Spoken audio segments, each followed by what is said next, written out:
You're right on time, aren't you? Sit down.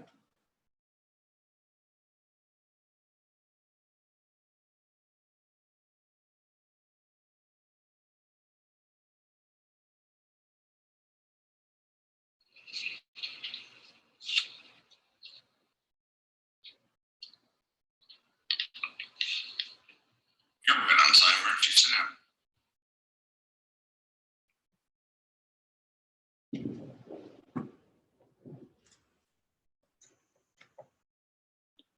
Hey, what's going on, everybody? Robert Phoenix here, back from the land of the dead. Let me mute my my YouTube volume here just for a second.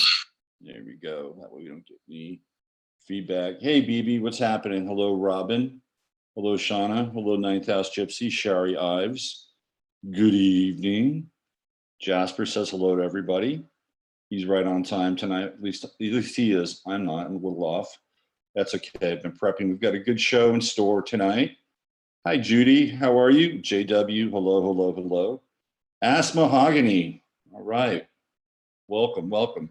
There's Sally. Sally Heel. Haven't seen in a while. Hi, Sally. All the way from down under. Hello, Isla. Yeah, you know, I've turned a corner. I have turned a corner. Let me just make a little adjustment. I bought a nebulizer, and the nebulizer has made a world of difference. So I'm feeling much, much, much better. And fingers crossed, it's been a week since this thing it took me down. Took me down hard, man. And I know a lot of other people that have been going through this, whatever this thing is. It seems like a fairly sophisticated sort of designer bug. That's what it feels like. So some high strange here yesterday happened in Fredericksburg. I'm going to talk about that and sort of fill you guys in. You know, Fredericksburg it's a really interesting place, right? Because I've talked about how it was settled by the Germans and how the Germans had treaties with the Comanche, and the Germans never went back in their treaties. It's one of the very few areas in the United States where the treaties were honored between, you know, the Comanches or whatever, you know, local tribe had struck a deal with the people that they were going to have some kind of contiguous relationship with, right? So that's pretty cool. Like, that's really good. I feel good about that. I feel good about the land. Conversely, it's also a really strong military town because this is where Admiral Nimitz was born and grew up. And Admiral Nimitz, of course, a famous naval admiral, World War II. They're going to be making a movie of his life starring Woody Harrelson. And we have the Nimitz War Memorial Museum, which is just a few blocks away from where I live. And not only do they have this museum, which is like if you're really into the military and you're an Army and military buff, like this is on your bucket list, this museum. But they also have an entire like parcel that's dedicated to reenacting various parts of various wars, mostly things like the taking of Iwo Jima. And what they call this is they call this a living museum, because there's all these reenactments going on all the time.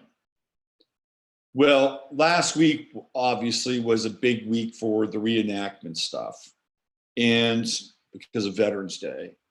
And one of the things that we had here were a lot of World War I, but mostly World War II fighter planes kind of flying around and, you know, doing stuff. And yesterday, one of these fighter planes, it was a P-51. It was flying and apparently did some kind of I wasn't here. I was actually in another part of the Hill Country. I was in Spicewood. I was doing readings in Spicewood. So, but this P-51 started doing barrel rolls and then it slammed into an apartment building right here in Fredericksburg. My mother emails me this morning. She texted me. She doesn't email me anymore. She texted me. And she said, "Are you okay?" I asked her, "Well, why?"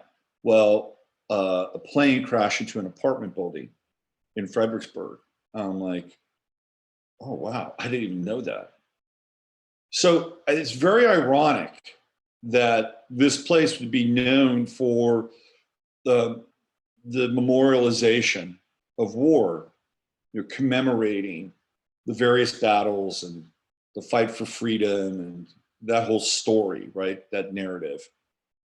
And then this plane, which is a relic of this kind of historic, sort of the last great moments in America's foreign wars and entanglements, crashes. And the two guys that were flying the plane, they're gone. And nobody at the apartment complex got hurt. Flew right into a carport. Very strange, very, very strange. And I think very symbolic in a lot of ways. I mean, these are things that I think are really important to look at. Like if, but they won't see that. People won't see that. They won't see this as being kind of a symbolic moment. That this aircraft, which we relate to this kind of heroic time that America stood for a certain thing, crashed and fell. And it was interesting because, these guys had done everything last week, right? They were a part of what was going on last week, but they continued to kind of, celebrate this ongoing moment. And who knows? I mean, maybe they would have died in a car accident. I don't know. Maybe it was just their time to go. But they may have commemorated about a week too long. But maybe that's how these guys would have wanted to go out. Flying their plane. I don't know. I bet if you talk to their survivors, they'd say, "Oh, he loved that plane," or "They loved that plane," and they were veterans, and it's a shame that this happened, but probably would have, he died or they died doing something, celebrating something that they love. But I could see that. But I see it as being symbolic. I see it as being that this time is over. This time is past. It's done. And if we can move that forward to where we are in our entanglements in the Middle East and all these other countries, we're bound to lose. First of all, nobody wins in Afghanistan. Nobody. The English tried, the Russians tried, and we're there now, and we're losing. We're losing in Afghanistan. And we're involved in an internecine war with Yemen, and they couldn't even get a vote to the floor of the House of Representatives. The Republicans essentially kind of ganged up and voted the vote down to actually make a formal declaration or a recognition that we're at war in Yemen. So all you people out there who believe that the Republicans are going to save the day and carry the day, there may be a small fraction of what they do, which is contrary to what these nut jobs on the left, kind of want to move forward. But it's clear that the Republicans are going to support the ongoing effort of the military-industrial complex. And okay, let's be clear, there's a lot on the left that will too. So we're at war in Yemen, we're at war in Afghanistan. Clearly, we're still at war in Syria, although nobody really wants to talk about it. And those are three direct areas. I'm sure we're involved in internecine conflicts throughout Central America and South America and Africa. It's ongoing. We're building a base in in the Ukraine, you know, so that we can begin to circle the Soviet Union. You know, NATO has now decided they want their own standing army because they're freaked out. They're thinking, okay, well, you know, maybe the United States might turn on us, or maybe the Russians might turn on us. But this crashing of the plane to me is symbolic. And before we get into the astrology for tonight's show, which we're going to get into, I'm going to do share screen and a bunch of cool stuff tonight. I just want to segue briefly into a new webinar that I've put up on my website. I've been playing with some new templates on my website, and some of them have just not been working, so I've reverted back to my old template for now. But I'm doing my best to kind of beef it up, let's say. Anyway, I just posted the invitation to be a part of Thinking Astrologically and Beyond. It's a 6-week webinar. And part of what we're going to cover is we're going to cover things like thinking symbolically. So it's all going to be about like mundane astrology and looking at sort of the mid and outer planets and how they affect the sort of our lives personally, but the global theater and the global matrix and the collective. But it's going to be about more than just that. And a big part of it is going to be about thinking metaphorically, thinking symbolically. There's going to be a lot of synchronicity involved, and mythopoesis, exploring archetypes. So it's going to be pretty cool. And there's going to be a 6-week module, and then I'm not going to be able to cover everything I want in 6 weeks. I might be able to cover it 6 weeks and then another 6 weeks. But we're going to start with 6 weeks. And it's 3 Saturdays coming up here in December with a break for the holidays. And then we're going to have 3 more weekends culminating on the 19th of January. And every webinar is going to start at 1 p.m. Central Standard Time in Texas. So it means on the East Coast, it'll be 2 o'clock for you. West Coast, 11 a.m. for you. And if you're in another country, if you're in Europe, it'll be at night for you at night. And the cool thing is that you can be a part of the webinar, and you know this is going to be Zoom. So if you don't show up one day, you'll still get the contents of the webinar. Okay. There was something else, but what I'm really hoping that this is my intention, what I'm really hoping we can achieve together is a very interesting symbiosis in our own version of a group mind, where we're not only like looking at what's going on in the world, we're not only looking at different ways of thinking and parsing reality, but perhaps we might even be interacting with reality at a synchronistic level. And I can't predict that. I can't predict how that's going to go, but I have a feeling that it will. So the other piece is, of course, it'll be group oriented. And so there'll be some, some of the people you'll know, there'll be new people. Anyway, I think it's going to be very cool. It's going to be 6 weeks, 90 minutes. Not going to hit you with a 3-hour seminar on a Saturday. So I'm spreading it out over 6 weeks, 90 minutes every Saturday. We're going to have a little bit of a break in the holidays. We're going to finish up, starts on the 8th of December, and finishes up on the 19th of January. And I'm pretty sure we're going to kickstart module 2 and then probably module 3 after that. But I think it's going to be a very cool thing. It's been something I've been wanting to do for a while. And if you have an interest in astrology, and if you have an interest in the way that I work with astrology, this would be a really, really good opportunity for you to get in and kind of get into the mechanics of things. So that's over on my website. And if you're interested, you can sign up for that. Okay. I'm looking forward to it. I think it's going to be really, really cool. So what are we going to talk about tonight? So we're going to talk about upcoming aspects or transits that we're going to be going through. Number one, Mars is in Pisces. And I want to talk a lot about Mars and Pisces because we've spent a really long time with Mars being in Aquarius. I mean, you know, from that phase where it was in Capricorn, Aquarius retrograde, going back to like 28 Capricorn, and then moving forward, it was like well over half the year. Let's get specific about this thing.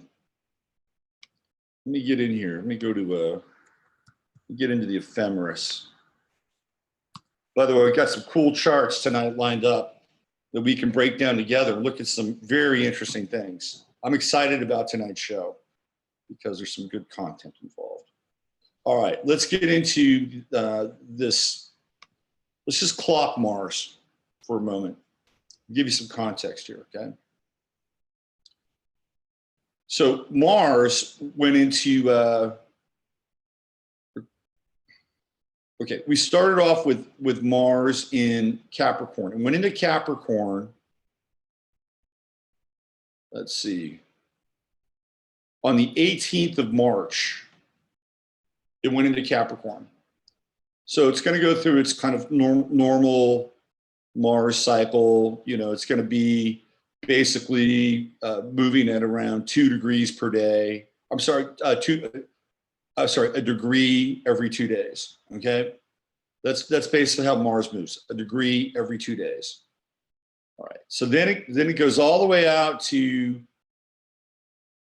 0 Aquarius on the 17th of May. So Mars went into Aquarius on the 17th of May. And then it retrograded at 9 degrees at the end of June, June 27th. It went all the way back to Capricorn, and it retrograded to 28 Capricorn, which is what we were talking about, always back. Excuse me.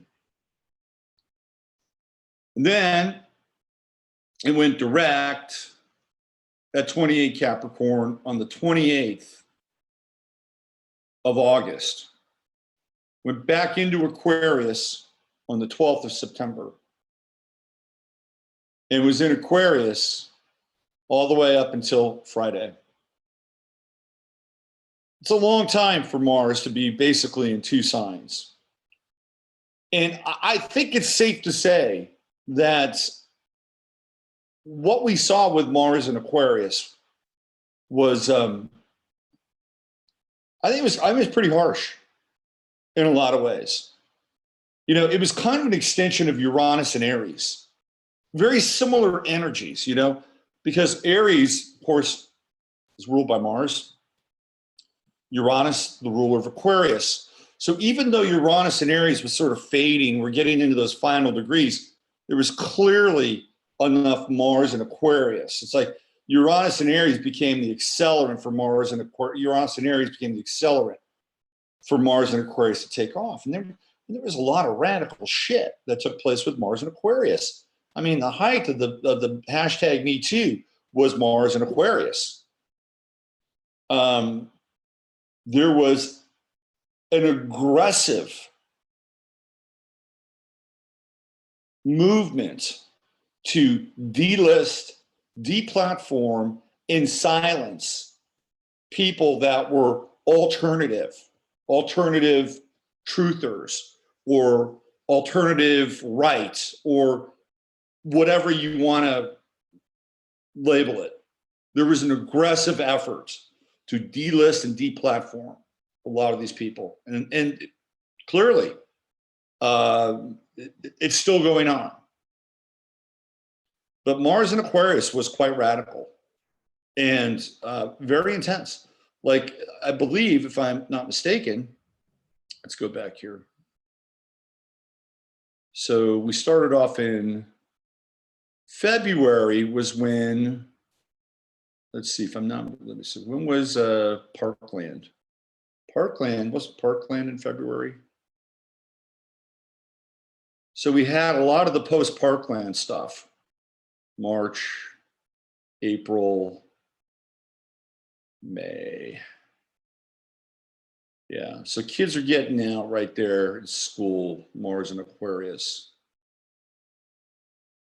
Well, a lot of the David Hogg fight for our life stuff happens in the aftermath of, it was on Valentine's Day, wasn't it? It was on Valentine's Day, Parkland. That seems so long ago now. Anyway, we have Mars and Aquarius now. Well, I'm sorry, Mars and Pisces now. But a lot of that kind of, you know, overt activism and the March for Our Lives and all that stuff was very, very prominent with Mars and Aquarius. It's radical. So now we have Mars and Pisces. What's going to be the effect of that? Well, I've got a couple different takes on it. One of the things that Mars and Aquarius might have been good for was a charged kind of atmosphere for bringing forth ideologies or ideas, for better or worse. We had clash of ideologies with Mars and Aquarius, but it fired the mind, right? Aquarius is one of the rulers of the mind. It's an abstract ruler of the mind. Gemini and Virgo are informational, task-oriented, practical rulers of the mind. Uranus is an abstract ruler of the mind. Uranus is sort of the zenith of scientific application of the mind. It's technological.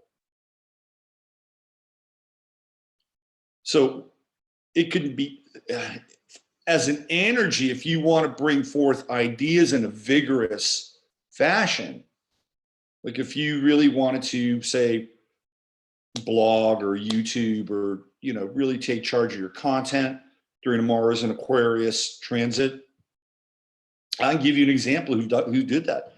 Heather Eland, Astrology with Heather. She worked her ass off with Mars and Aquarius, and she knew it too. I know she knew it. So she was really working hard to build up her brand and get out there. That's a really good example of Mars and Aquarius, right? Using ideas, getting them out there. The challenging example of Mars and Aquarius was when one side says, well, these are our ideas and they're sacrosanct, and this is the righteous way to do what we're doing. And the other side believes exactly the same. We have a clash of ideologies. And that's what we've had with Mars and Aquarius. Lightning, thunder. We also had a lot of, I really don't want to get into the California stuff right now. I don't. I'll get into that more tomorrow. I want to move more towards Mars and Pisces. So, oh wow, that's interesting. I just found something that could have been a real Mars and Pisces shocker. My power cord was in some water here. Hold on a second. I just looked down. Something told me to look down. Very interesting. Okay. Just found something that could have been disastrous for not only the show, but my computer. Talk about Mars and Pisces meets Mars and Aquarius. All right, well, that's gone now. I wonder what that was about. I hope it's not cat pee. Hold on a second. All right. Wow. Something just prompted me to look down. So my power cord, I've got one of these long Mac power cords, and it's the box, and one part of the cord goes off into my power strip. Then the other one comes into my computer, so it's like the actual module to plug in has an extension on it. It was right in a puddle of something. I don't know what it was. But we could have seen Mars and Aquarius and Mars and Pisces happen all simultaneously right here. Talk about thinking symbolically. See, this is the energy of the class. It's already coming in. So I want to talk about Mars and Pisces. It's a very different energy. Very, very different energy. And I want to give you a different look. I can take you down a certain path with Mars and Pisces. I can tell you that there's going to be a propensity for people on a sort of a collective level to really push hard towards some level of either martyrdom, victimization, or sacrifice. Because when we get into Pisces, of course, we're starting to enter into that territory. Okay? So we're going to be dealing with, really dealing with some very interesting territory over the course of the next couple of months with Mars and Pisces. One of the things that we've seen is, of course, these events with guns, right? And one of the pieces that's going to get dissected is the fact that people are pulling these events apart and looking at them as false flag operations. Okay? Get ready for a backlash with that. Alex Jones was kind of the model with which this has been sort of, carried out. And look for a backlash around people who are actually taking time to look at these events and question the validity, the odds, all the stuff that goes into it. The backlash is coming. It's going to be Mars and Pisces. I'm telling you right now. That's number one. Okay. Number two, since we're dealing with guns and gun violence, and Mars is a really big theme, Chiron in Aries is in the heart of the USA chart in the fourth house. So Chiron is making its annual return, every 50 years to the US chart. It's coming back. It's not quite there yet. It's got about a little over half of its transit. So we're just beginning, but it's there. Chiron's in the US fourth house.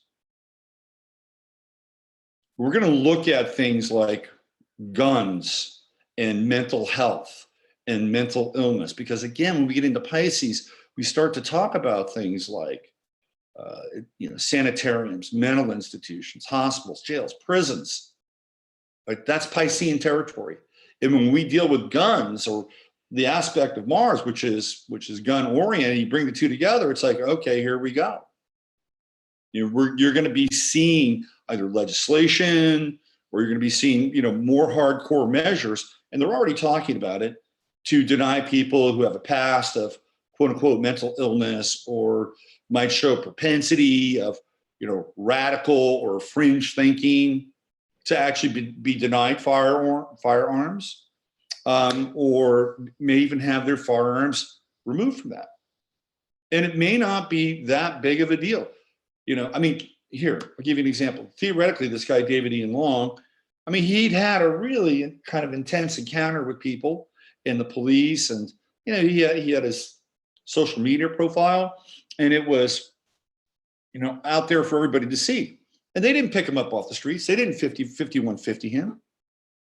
So what do you think they're going to do moving forward? They're going to look around and say, well, this person, they had a pretty sharp and edgy post.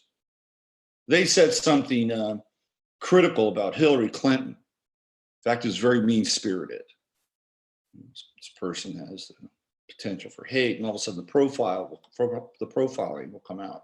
So this is something that we're going to have to deal with, right? It's coming. I'm telling you, it is coming.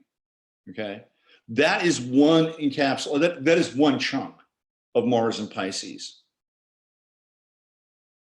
Another chunk of Mars and Pisces, which is not really connected to that. Well, here, before I go on to the next chunk, there is another part of that, another part of prohibition, the prohibition of firearms. So for instance, if you are somebody who is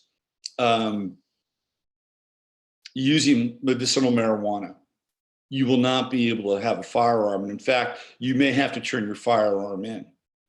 I believe this is the case in Pennsylvania, if I'm not mistaken already. And Pisces is what? Pisces is drugs.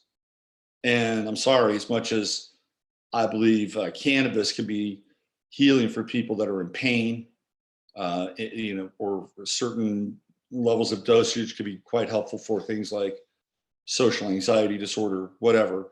I'm not a user. I think that that those people can really benefit from it. My stance on it is I don't think it should be commercialized. I just don't. I think it should be legalized to grow. You can have X amount of plants and that's it. You have more than a dozen plants and you're a dealer, right? You get like maybe a dozen plants. I don't know what the proper amount would be. But look, I've said this before. If you grow your own, you've got a nice relationship with it. You're able to have it organic. You don't have to, there's no commercialization. I mean, it makes the most sense to me, right? Just grow your own, you get X amount of plants, boom, done, that's it. So if you're really into it, you got to go through a process, right? You got to go down, you got to find your seeds, you got to take care of it. It's not casual. It's not like, oh, I'll just go pop down to the dopodorium, the potaporium, and I'll just get a little of this and a little of that, and a little of this and a little of that. No, you grow it, you actually have to do something. You get to earn your right in some ways. You get to earn your stripes, and you have a relationship with the plant. I'm old-fashioned that way. And if you are somebody who needs a medicinal aspect of it, there could be maybe a special dispensation for medicinal only. I'm not a big recreational, let's make it available everywhere guy. It's just not my thing. I've let my feelings be known. But we're going to see that. We're going to see that. We're going to see people who do have a relationship with medicinal marijuana, and they won't be able to own firearms. That's coming. That's Mars and Pisces. Another aspect of Mars and Pisces is the potential for creativity. I gave you sort of the kind of the realistic, dark, jaded connection. But Mars and Pisces can also be very creative and very imaginative. And maybe we might see hyper imagination during Mars and Pisces,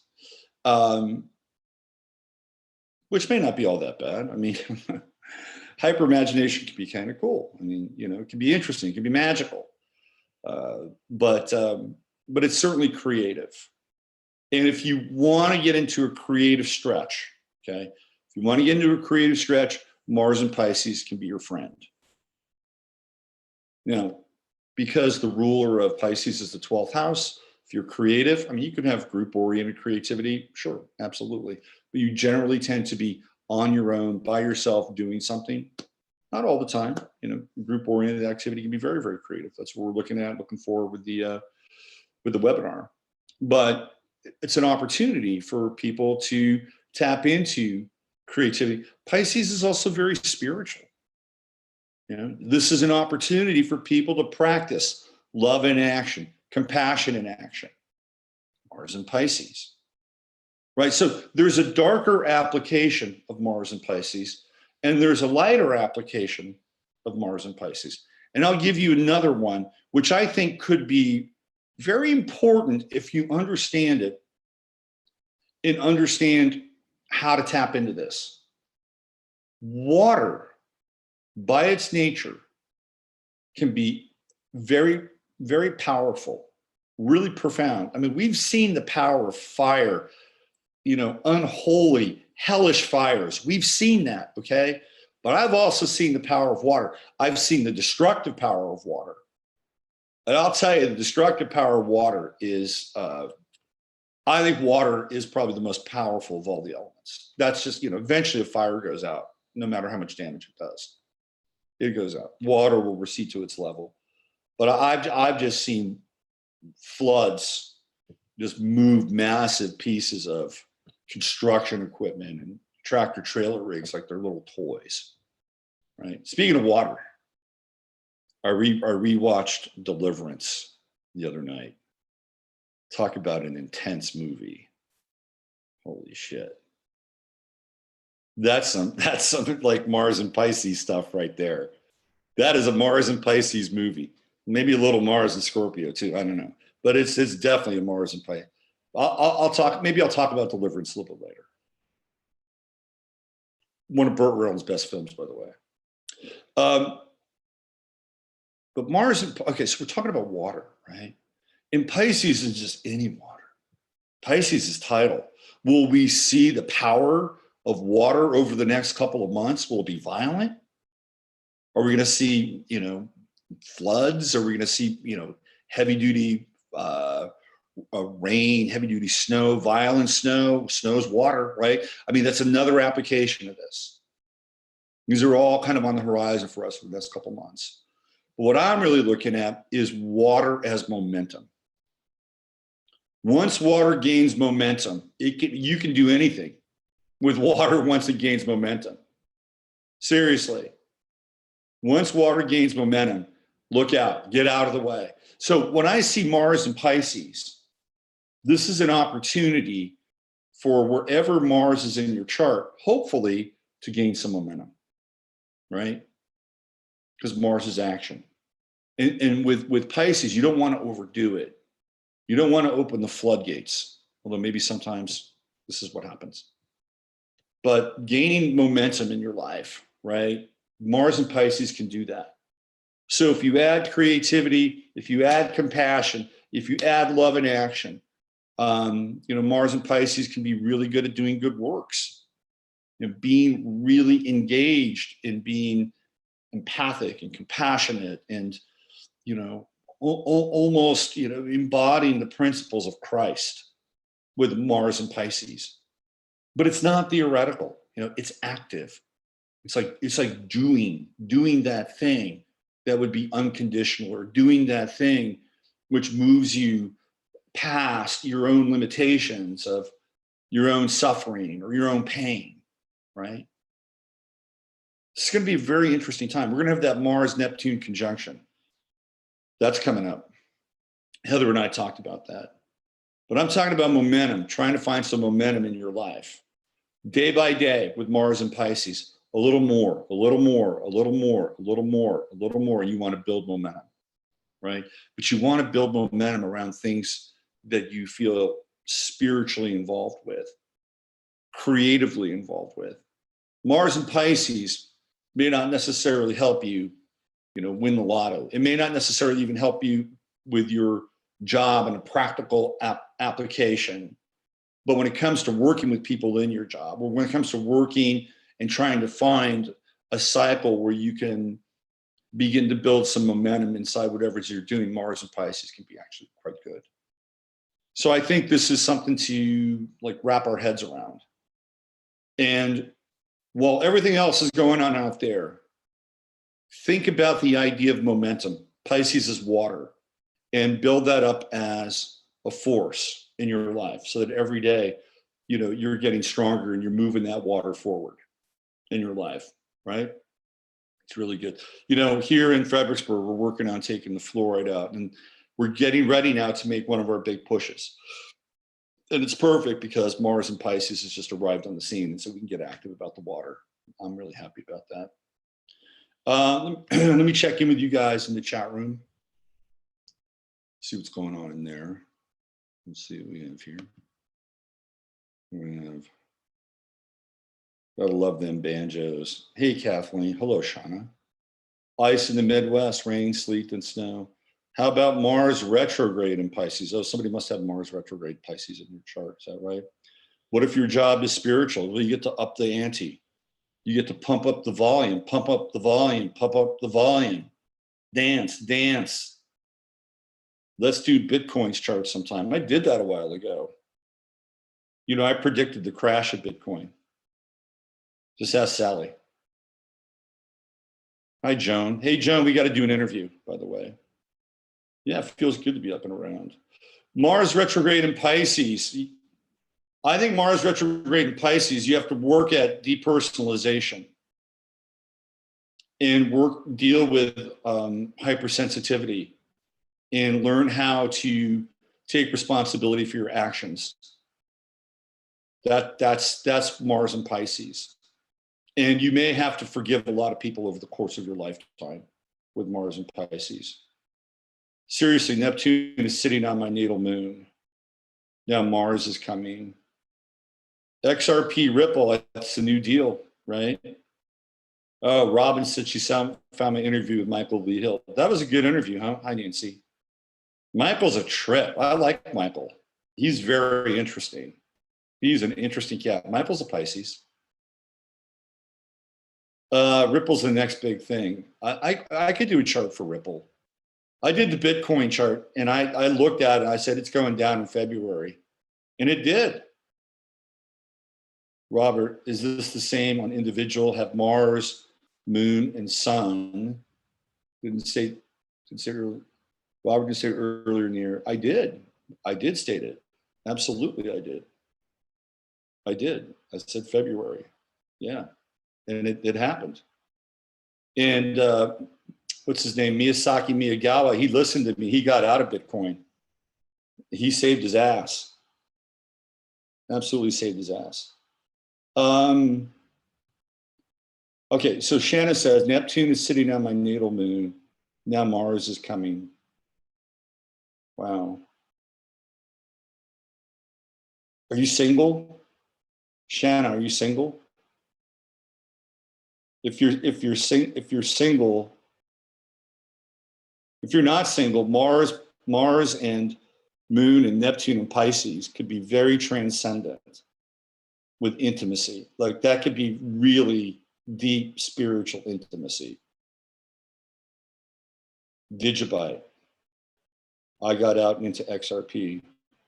Laugh aloud. Try again. Sun, Moon, Mars, and Pisces. Yeah, Sun, Moon, Mars, and Pisces. Married. So Shanna, take your intimacy deeper. Like, you know, that's a really profound aspect. You know, that's like,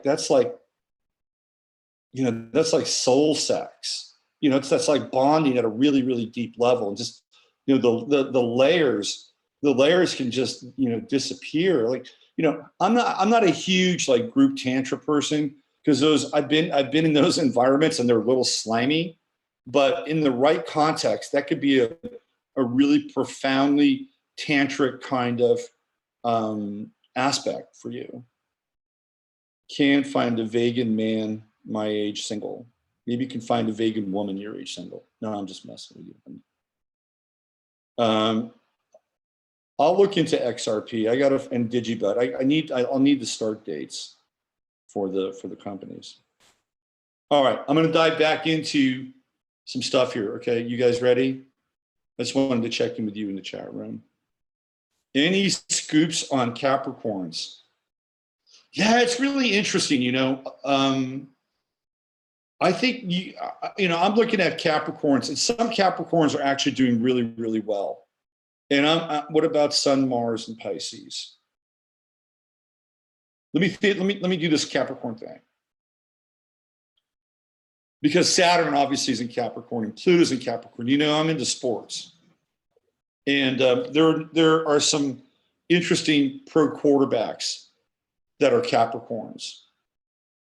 Like Joe Flacco is a Capricorn. He's having a hard time, right? Whatever he's going through, wherever Saturn or Pluto is in a relationship with his sun, he's having a very difficult moment.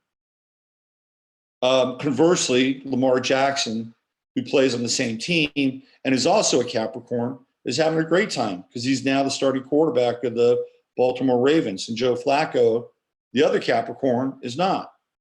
Drew Brees, Capricorn, probably going to be the MVP. Earlier this year, Eli Manning, Capricorn, terrible, suffering the slings and arrows of defeat and dishonor and people just getting on his case and calling him opie and dopey. So you can see that there's kind of this very interesting bifurcation. If you're Capricorn, I think you're on one side of the equation. Now Eli was doing terribly, and now he's kind of turned it around, because one of the things that Capricorns have is that they have as steady as it goes. Capricorn is the most steady sign I've ever seen. Like when you look at the Capricorn quarterbacks, they're just like nothing ever phases them. Nothing phases them. They just go about their business. On to the next thing, on to the next thing. So Eli weathered the storm, right? He got through it. straightened out the ship. So we'll see what happens with Joe Flacco. Let's see. What about Sun and Mars and Pisces? Well, it's very passionate, isn't it? Sun and Mars and Pisces. And I hope you're doing something creative with Sun and Mars and Pisces. That's also, you know, very, it's very self-sacrificial. Some, you know, if you want to do work that could help people and be of spiritual service, Sun, Mars, Pisces is very profound.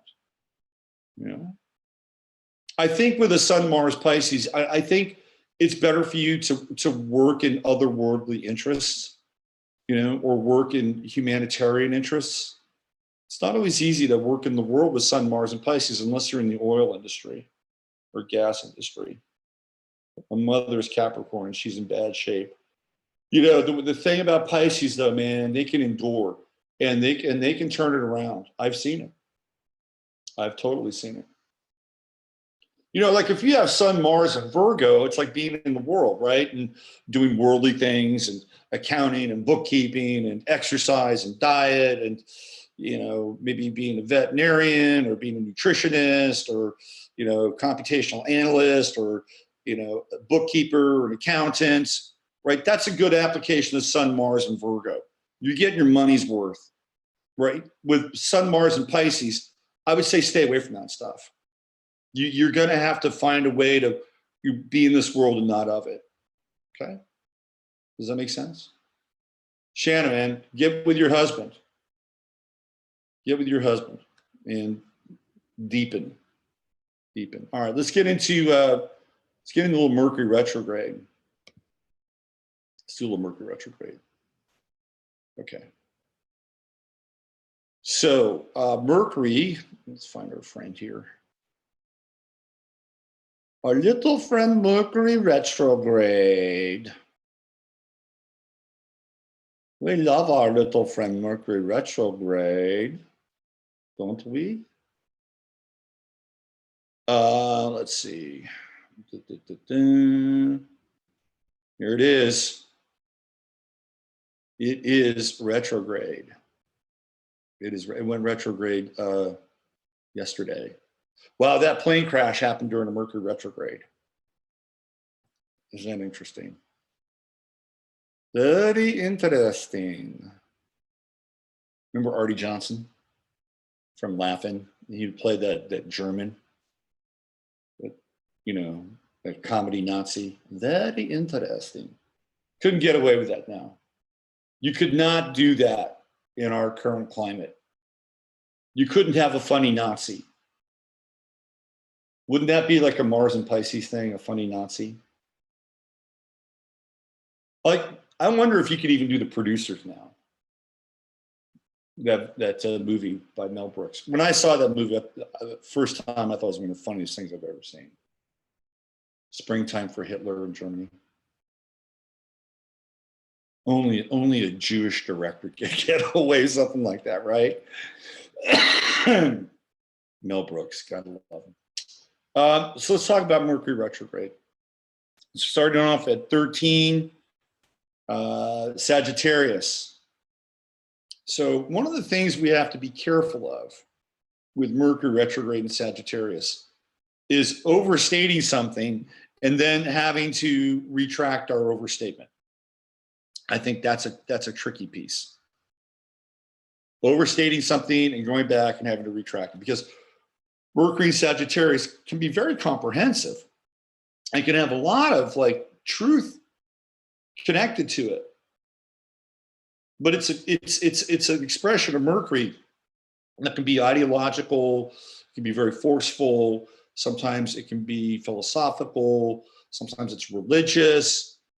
Certainly it is powered by a belief. Sagittarius is about belief. So one of the things that we may have to deal with Mercury retrograde Sagittarius are our beliefs, what we believe to be true. Now, if you're a researcher, you want to get down to the bottom of something, Mercury retrograde Sagittarius going into Mercury Scorpio retrograde, hello, that could be really interesting. You might be able to like pull stuff away and keep digging and keep digging and keep digging until finally you get to something. You get to some truth, perhaps, or at least some representation of something that can be profound and intense. And then you can, understand it or deal with it or work with it, whatever way you can, right? So we're looking, Mercury retrograde Sagittarius, at a belief, whatever our beliefs are. And everybody's going to go through this. And we might have to look at our beliefs, revisit our beliefs, and then go deeper, right? Go deeper, because that's where it's taking us. It's taking us into Scorpio. And it goes into Scorpio on the 2nd of December. And then very quickly, it goes direct at 27. So, because it said 0, it goes to 0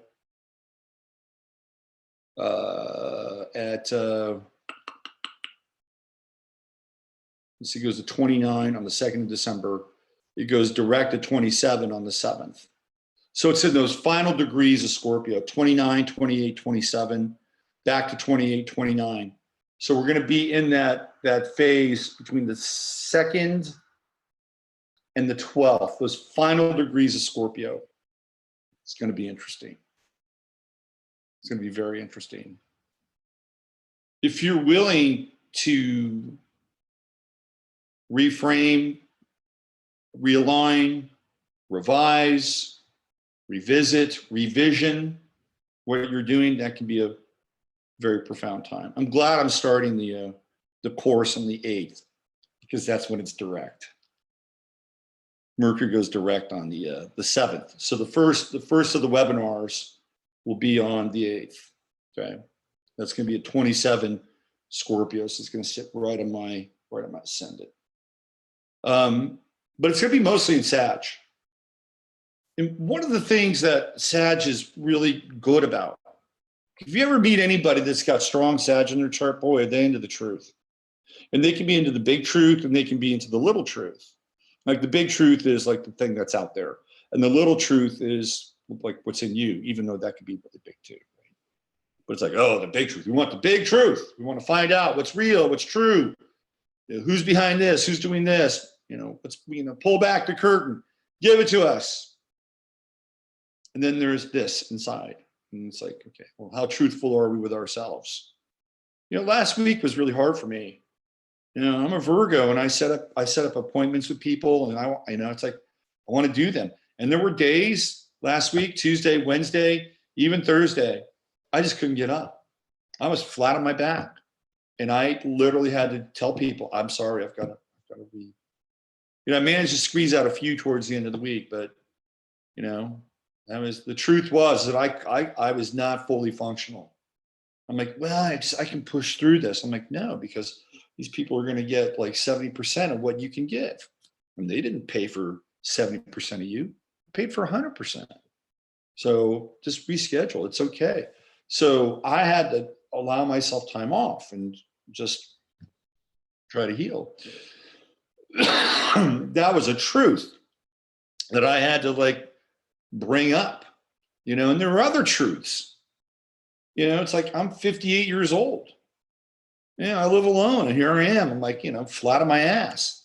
There's nobody around. I'm like, geez, what's this going to be like 20 years from now?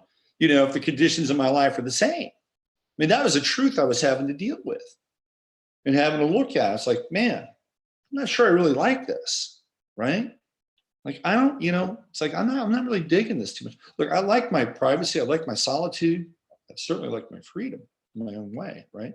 But it was a truth that I had to look at. So this is some of the things that we're going to be dealing with. Those are the very personal truths. And those personal truths ultimately inform your relationship, right, with the big T. And hopefully, this T and then that T are all one T. And with Mercury retrograde in Sagittarius, hopefully we can begin to examine some of these things. Are we living our truth? Or are we just fucking around? This is a very interesting time. Also, Mercury retrograde in Sagittarius. Sagittarius rules legalities. So that could also come up with Mercury retrograde Sagittarius, for better or for worse. You never know. Spin the wheel.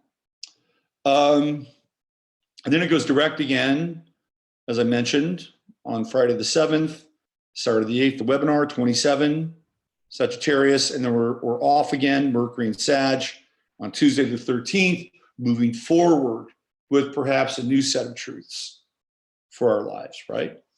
On a personal and on a collective level. These are I think, are pretty good. We're going to have that Mars conjunction with Neptune. That's happening right around that time. Just as Mercury goes direct on Friday the 7th, Mars conjuncts with Neptune. Circle that day. Friday the 7th, because you know shit happens on Friday. You know they drop the bombs on Friday. They always do. Whatever it is, it's on Friday. It's on Friday.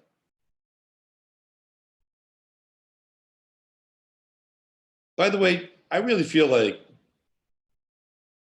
this whole thing with Trump and Jim Acosta, like I get it. He's a pain in the ass. But it's like, okay, let's go. Let's move on from Jim Acosta and let's put our attention to what's happening in California, Mr. President. And let's help these people, like at a very deep level. I think Trump is in trouble, by the way. He always tends to land on his feet, but I think he's in trouble. Mars going through his 7th house in Pisces. He's going to have some conflicts in relationship. May have some conflicts with Melania, who's sticking around. I think once the president thing is over, she's done. She's gone. She's going to be moving to Europe. And she's taking Barron with her. I've seen this. But this can also be a time where Trump theoretically can galvanize his base. You know, he's got all those planets in Cancer, and Mars is going to start to trine those planets in Cancer. So there can be a galvanization. Just when you think Trump is in the crosshairs, something always, you know, it's like there's somebody that's gone after him, generally speaking, you know, life has come back and bit him in the ass. Just ask Michael Avenatti or Avenatti, the dungeon master, the S&M dungeon master who masquerades as a lawyer by day. So are you guys feeling this Mercury retrograde thing that I'm talking about? You getting into the Mercury retrograde stuff at all? Let's see. Yeah, I'm all about truth, Sun, Sag, yeah. Let's see. You've got a cat. I've got 2 cats. See my owl? I love my owl. It's totally trained, man. It just sits there the whole time. Robert, man, she's out there. Let's see, what else do we have? Neptune and Sag in the 2nd. Still trying to figure this one out. With Neptune and Sag in the 2nd, you cannot do any kind of work or any kind of gig unless you are spiritually aligned with it. You got to figure you ought to be doing either healing or art, or maybe you should go to seminary school or something like that. Feel bewildered today. Tanya says, no, Robert, what? Trump is part of the takedown of California. His family stole Tesla technology for new weapons, burning California, anti-Rothschildren. Maybe. Robert, the Q posts are back. Have you checked them out? No. He's a globalist predator. I think Trump, here's what I think about Trump. I think Trump is a Gemini on steroids. If he was a globalist predator, I think he would have signed off on TPP. If he was a full globalist predator, he would have signed off on the Paris Accord. I think Trump is kind of marginally schizophrenic. And I do believe he has a total predatory side. And I believe there's another side of Trump. And I think they're actually fighting. I think those sides are fighting for control of Trump at times. That's my take on Trump. I don't like dark journalists. I think dark journalists is full of shit. There we go. I think go see what Randy Moggins has to say about dark journalists. I think dark journalist is part of a whole different kind of thing. Well, it's Mercury Sagittarius retrograde. I should be cool about that. I should not be so forceful. Yeah. Validation election process be taken care of for 2020. Yeah. Yeah, if you want to get the skinny on dark journalist apparently used to work for the Department of Defense. He's got some unusual contacts. I think dark journalist is CIA. Yeah, he's totally dual nature. You'll see terrible shit with Trump. You'll see the Yemen stuff. You'll see the Saudi Arabian stuff. It's terrible. I don't abide by that. I know a lot about Trump, and I don't abide by it. But I've also seen other sides of Trump which say, well, that's kind of interesting. Like he actually did something decent over there. And he actually did something, and you're going to get that with him. You're going to get hardcore stuff that you just can't abide by. And this, well, that was kind of, you got us out of TPP. You signed this thing about opioids, I'd still like to see him do more for the veterans that he claims to love so much. Yeah. Hey, Cliff High. What's going on, Cliff High? Off Planet Radio. You love my Hollings. Trump is signing legislation to stop mandating vaccines. There you go. So there. All right. All right. Hey, listen, I want to get into some charts. Okay. I got some interesting charts to look at. All right. But hey, by the way, have you ever noticed that dark journalist never blinks? Have you ever noticed that? He never blinks. Watch it. He doesn't blink at all. It's a trip, huh? Okay, I'm going to get into some charts now. I got some cool charts tonight. I got some cool visuals too. All right, let's get into this.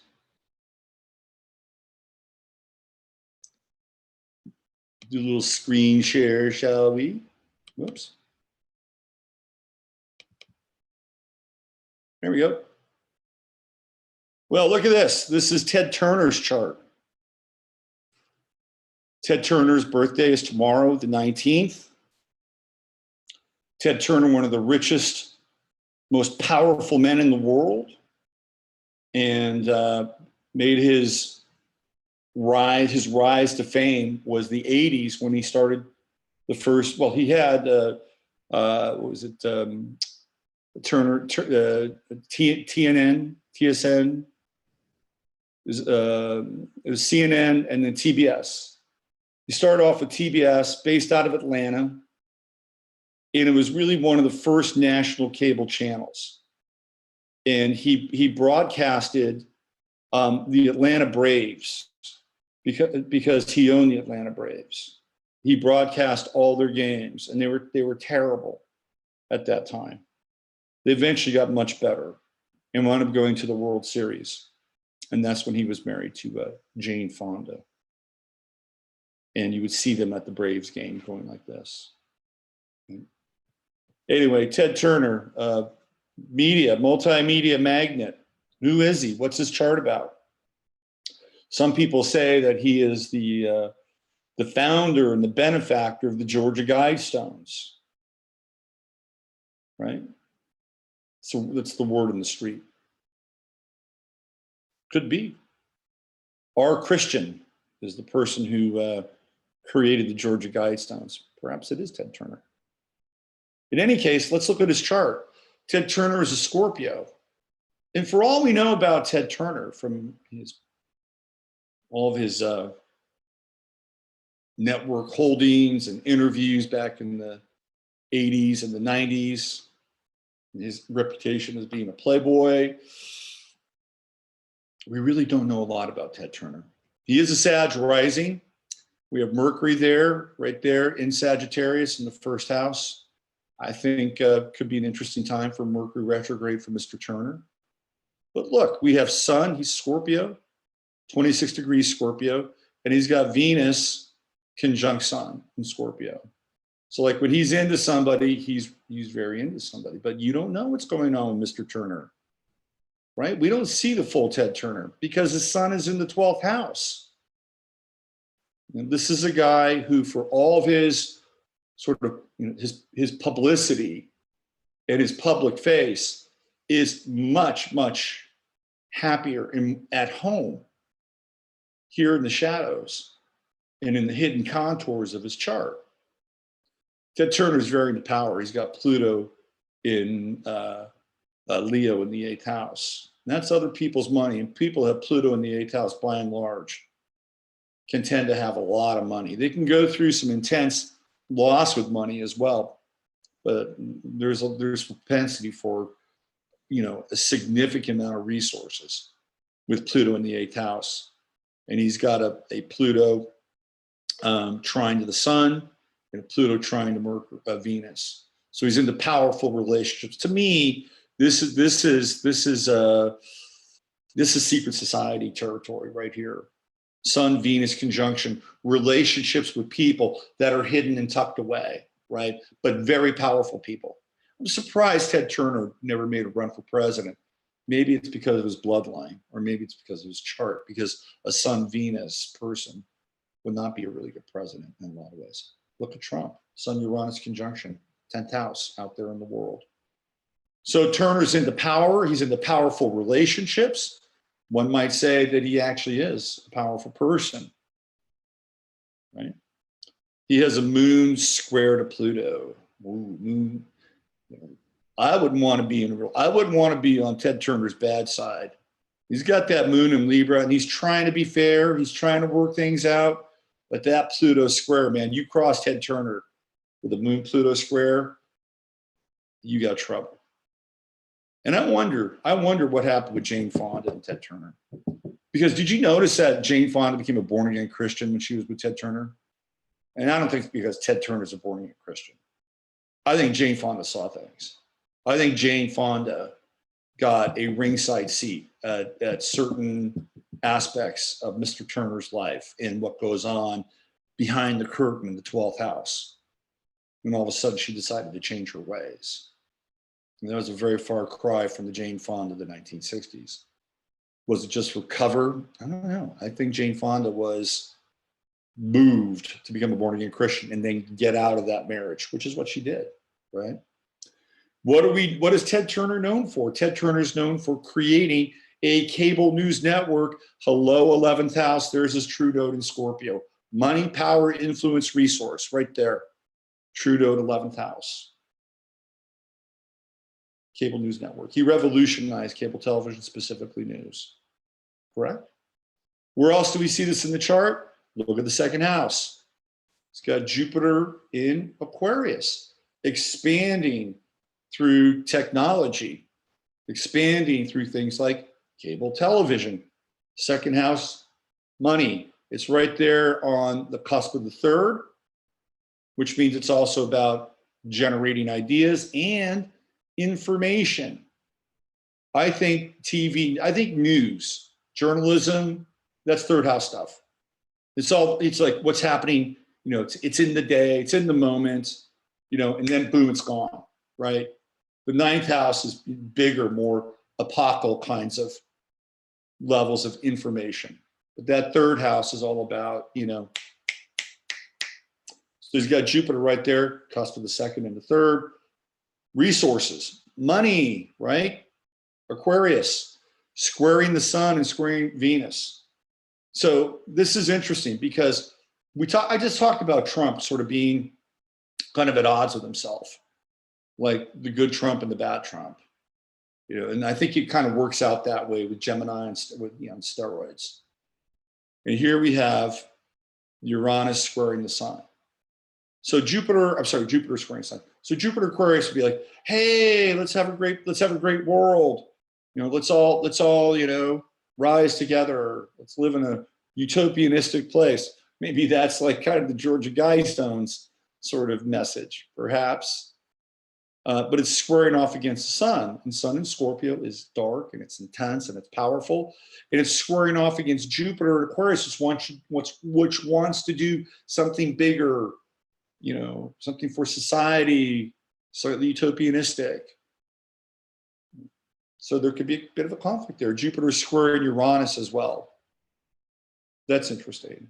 Normally, when you get into a Jupiter-Uranus square, sometimes timing can be difficult for people. But clearly, Ted Turner was on time.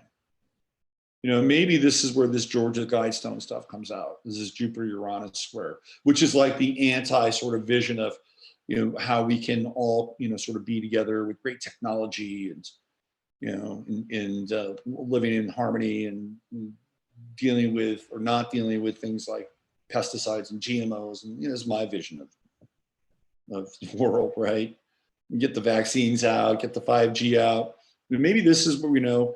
Ted Turner's got his own version of it with that Jupiter-Uranus square, perhaps. Saturn in the fourth house, that's a hard father at home. And I believe Ted Turner's father was a challenging taskmaster, to say the least. So the influence, the big influence in Ted Turner's life is right here. And you know what we knew Ted Turner for a lot of, or not, that's terrible grammar. One of the things that Ted Turner was known for, besides the fact that he was the founder of a cable news network, was that he was a sailor. Look at, here's Neptune at the top of the chart. Ted Turner's dream was to win the America's Cup. And guess what? He did. There's Neptune right at the top of the chart. And we have Sun, Venus, sextile, making that dream come true, right? And when you are in the America's Cup, what do? You sail and race against sailing teams from other countries, ninth house. England, Australia, New Zealand, Djibouti. I don't think Djibouti's in the America's Cup. Anyway, then you have to have a team to do that. You've got to have that Sun-Venus conjunction. And then he's got Mars. He's in conflict with his father. He's in total, I think he probably did something contrary to what his father wanted to do. I'm not totally schooled on Ted Turner, but that's my sense from what I've read about him. He's definitely a rebel, man. He's a rebel. He's got that Mars-Uranus square right there. You see that? Mars is Uranus conflicted. Fifth house Uranus. I don't know anything about his children. That would be unusual children, right? That might even be children that are born out of wedlock. Maybe he's somebody who has, he's like the Rothschilds, the Rockefellers, and populates kids in other parts of the world, other parts of the country. Checks in on them. He's got a moon trine to Jupiter. That's money, money, money. Good resources. What else? Yeah, that Mars in conjunct with Uranus. I wonder if Ted Turner really understands the impact of what he's done with his life in creating CNN. That would be the in conjunct with Mars, Uranus. Anyway, it's a very interesting chart. Somebody who can be very forthright if they want to, shocking and truthful. And I've actually heard him at times. But he's behind the scenes, man. And what we knew him for were his accomplishments, his news networks, and being a sailor, right? Neptune, top of the chart.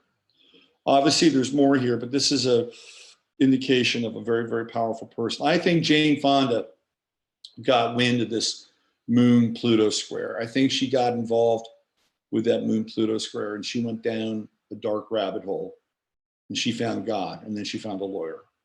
That's my 2 cents. Okay, you want to know something real interesting? All right, guess who else's birthday it is tomorrow? This is a trip. This is a trip. I got to tee this up. You guys are gonna. This is when I really love astrology. I mean, I love astrology, but let me get this up here. All right. This is cool. Don't go too far away, Mr. Turner. One of my favorite songs is Memo from Turner by the Rolling Stones. Oh, look who has the same birthday as Ted Turner. It's Larry King. Larry King has the same birthday as Ted Turner. Ted Turner and Larry King, their rise was really synonymous with one another. I mean, this is kind of mind-blowing. They share the same birthday. Now, Larry King is a Capricorn rising, bit different. Larry likes to leverage his relationships with that Venus and Capricorn. And unlike Ted Turner, who's a 12th house guy, Larry King is a very public person. Mercury and Sun conjunction in Scorpio. Right up there, public person, right? And when we think of Larry King, like Larry King really, rose in the 1970s and the 80s. He used to have an overnight talk show. I think he did a lot of sports, but he also went off into other areas. a lot of interviews. So he was a nighttime guy, and that's very scorpionic. And Larry's got his, own level and brand of intensity. I think he's been married 4 times. He tells a very funny story about when he was young, when a young DJ, and some woman, he was like in some bumfuck market somewhere, and this woman called up and basically said, I want to have sex with you right now. And Larry King put on the longest playing record he could find. And then he jammed over to her house and had a quickie with her, right? And then got back to the studio before the record had stopped playing. Hello, Mars in the 12th house. Mars in the 12th house is interesting. It's, it's often, hidden enemies, right? Mars in the 12th house. But I found that this was really fascinating because Larry King and Ted Turner were born on the same day. Absolute same day. And there's similarities with their charts too. Look at King. He's got his true node in Aquarius. And guess where it is? It's conjunct. It is conjunct Ted Turner's Jupiter. I mean, did he like hitch a ride with Ted Turner or what? With that true node conjunction of his Jupiter. And they're born on the same day. Fascinating. Larry's into relationships with power. Pluto in the 7th house. This is another guy I wouldn't want to mess with, right? In relationship. I think he's been married 3 or 4 times. Can you say Pluto in the 7th house is alimony? He's got a Pluto-Jupiter square. That's interesting. With what we saw with Ted Turner, we saw the Pluto-Sun trine. And Larry King has made his fortune out of interviewing people. Again, Pluto in the 7th house, one-on-one, correct? And and there's Jupiter in Libra, one-on-one. We want to look at Jupiter. That's if we want to find what we're good at, it's Jupiter. And where we're good at it, 9th house. For Larry to be publishing, I wonder if he's had any successful books. I didn't do a lot of prepping tonight on Larry King. I know a little bit about him. Moon and Sag, right there. Mars in Capricorn, 0 degrees. Okay, so the connections between him and Turner, obviously, are the sun, and Turner's sun is right on his Mercury. Okay, so I want to play something for you. I'm going to see if I can do this. I don't know if you guys have ever seen this, but it speaks to Larry King's relationship with Ted Turner and the power that's inherent in that relationship. Pluto in the 7th house. So I'm going to see if I can tee this up for you guys.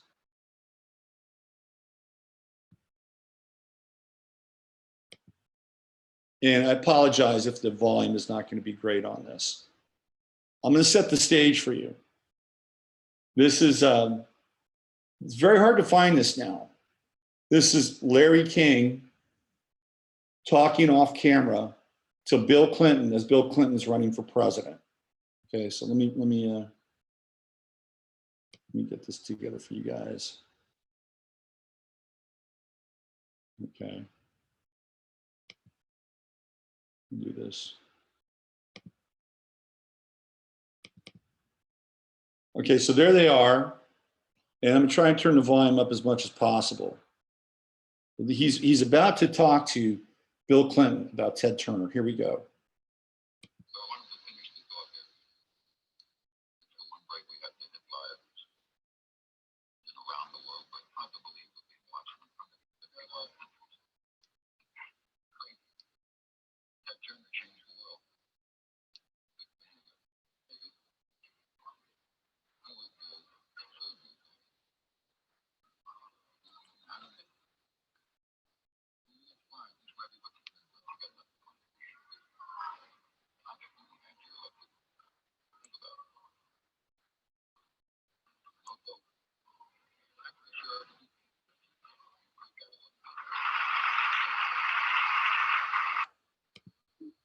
Okay, did you guys catch that?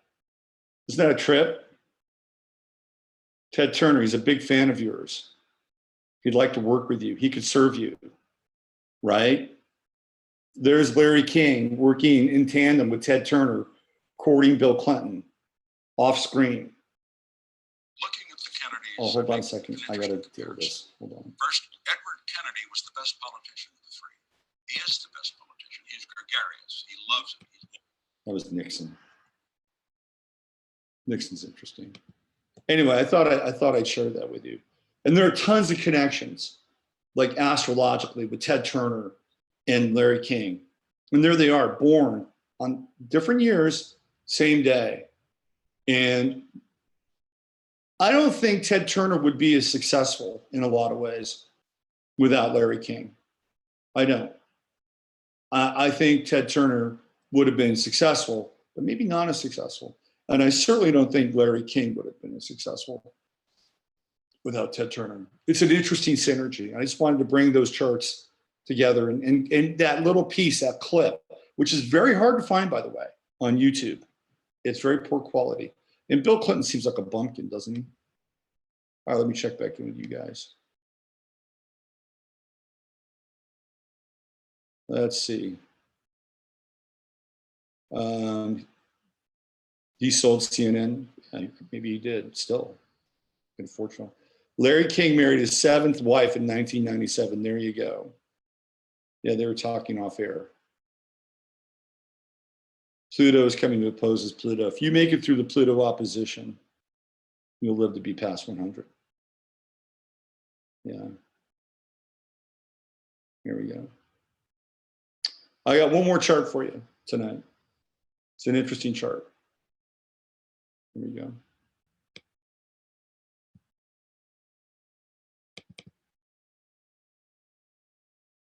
Okay, a little screen share. Here we go.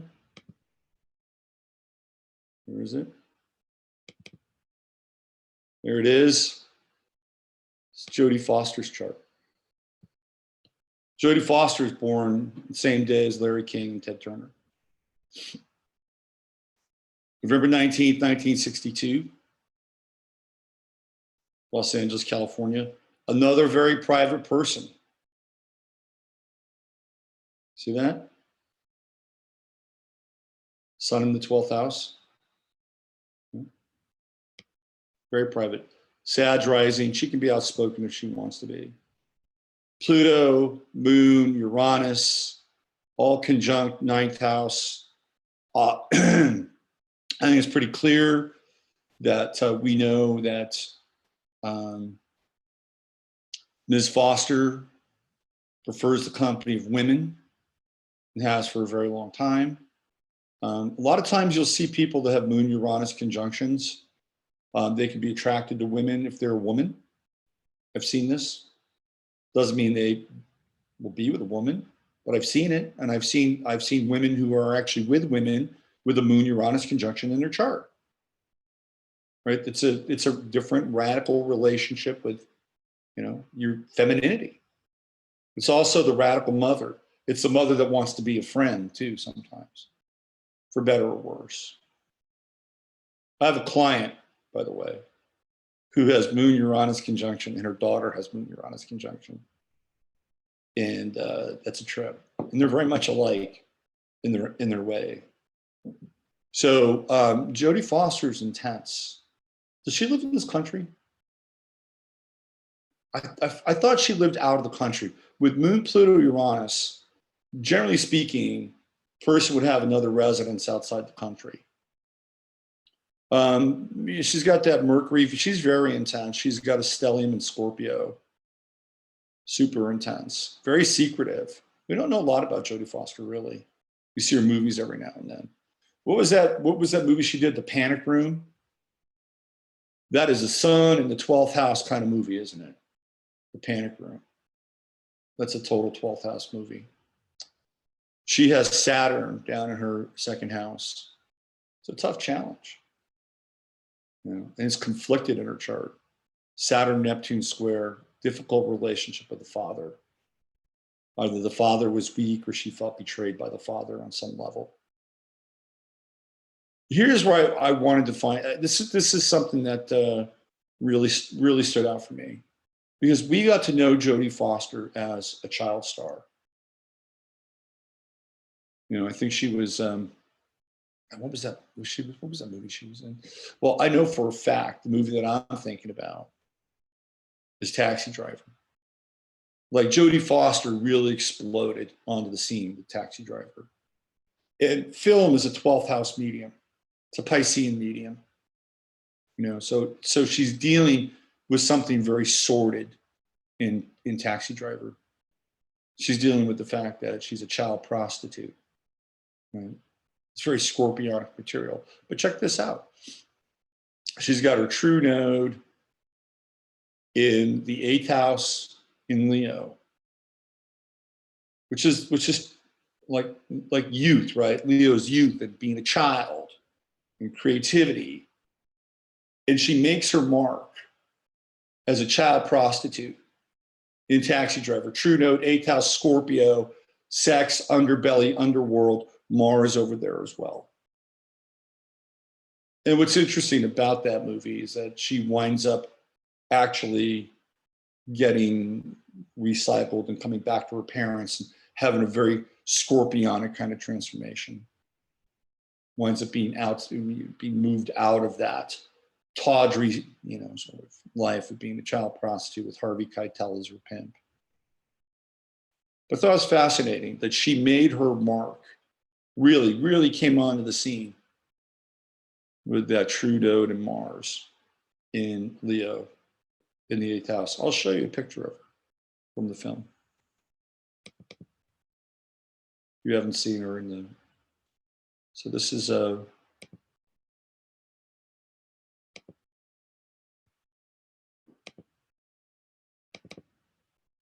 there she is. Here's Jodie Foster as the child hooker in Taxi Driver. There's your Mars and true node in Leo in the 8th house. So she really makes her mark and comes onto the scene. Right? Very interesting chart, Miss Jodie Foster. She's done some pretty intense movies, but she's very secretive. She's very private. Let's see. Let's look something up here.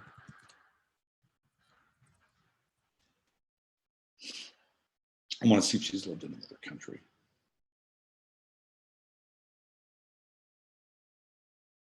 Well, she went to Yale. She's big friends with Julianne Moore and David Duchovny.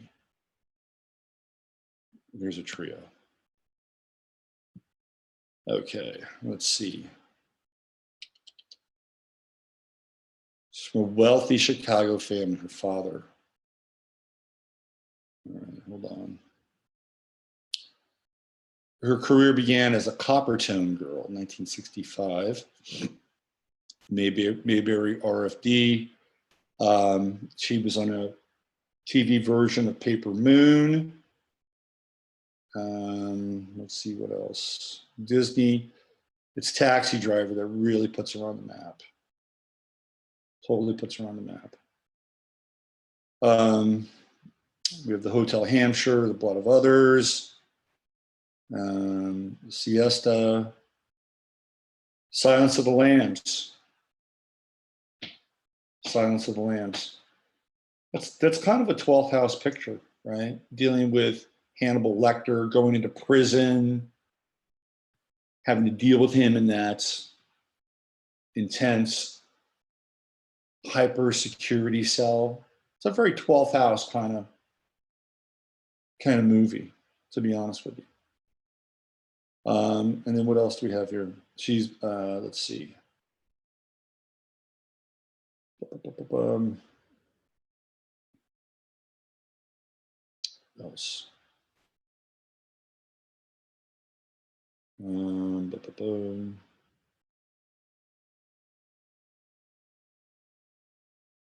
So career setbacks. I'm trying to figure out. I want to do the where she lived, or where she lives.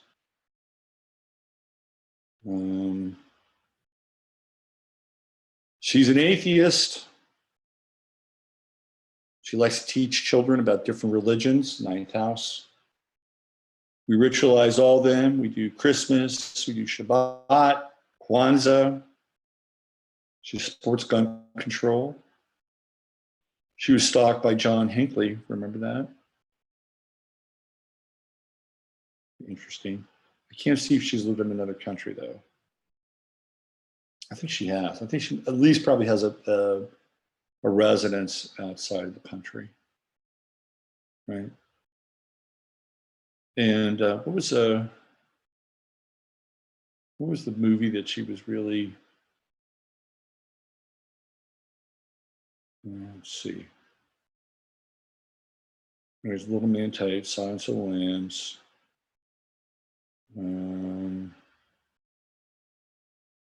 What else? Hold on a second. Now I'm on a mission.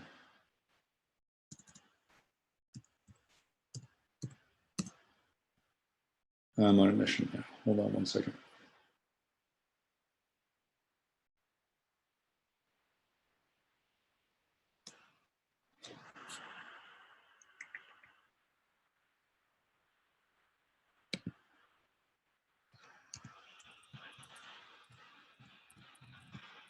There we go. One moment. Uno momentito.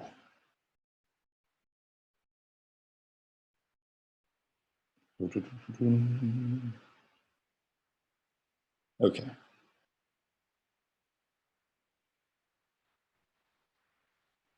All right, give me 1 second. Very talented person, Jodie Foster.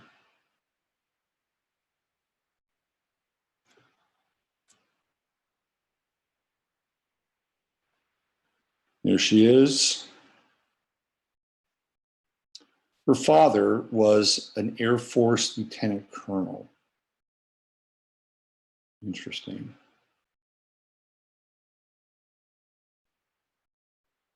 Contact. That's the movie I was trying to bring out of the back of my head. Contact. I was trying to see if we could find Contact, that movie in her chart. I think that might be a 12th house film, right? I think Contact would be a 12th house film. You know, she was in contact with Matthew McConaughey, who is also a Scorpio. So where's her chart? Where did she go? There she is. Yeah, so the whole idea of Contact, I think, could be a real 12th house film. Because the 12th house is a gateway to other worlds. You know, the 12th house is the house of the soul. So I think Contact falls into that 12th house realm. You know, it's interdimensional. She hits that wormhole.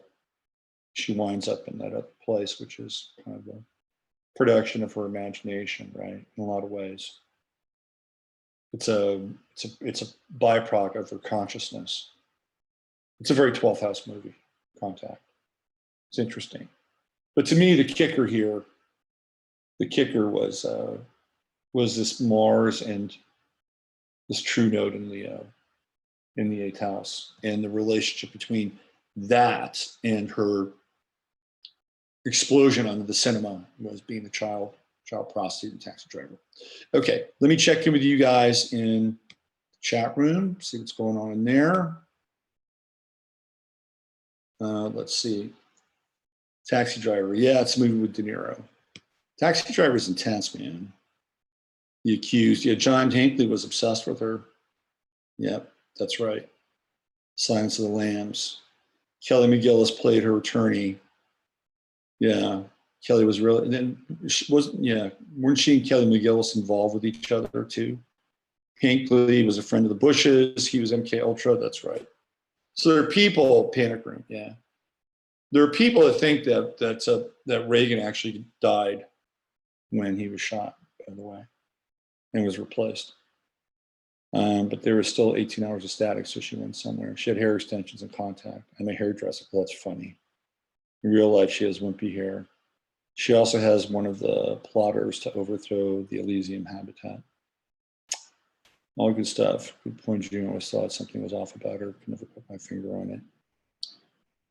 Yeah, contact. There we go. Okay. So I think we're about done here tonight, right? Did you guys get your fill of astrology tonight? Did you get enough? Is that going to get you over for the next week? I hope so. I hope so. Because I'm going to get out of here and I'm going to watch the end of the Chicago Bears game against the Vikings. So, hey, listen, it's been great hanging out with you as always. Thank you so much. Oh, we didn't do any